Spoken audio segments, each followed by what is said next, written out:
with purpose. Its body glows like a drop of sunset, bold enough to be seen, gentle enough to be overlooked by the world's noise.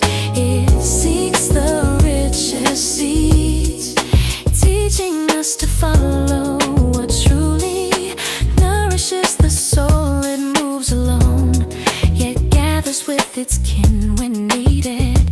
A reminder that strength grows when hearts come together.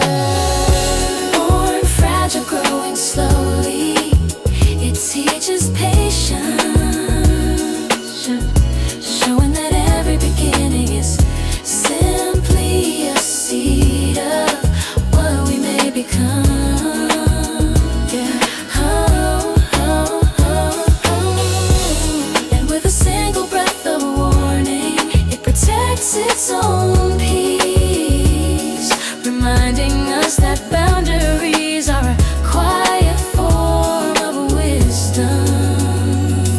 Small, bright and purposeful, it walks lightly through the cotton fields, leaving behind a whisper. Be true, be gentle, and let your presence carry meaning.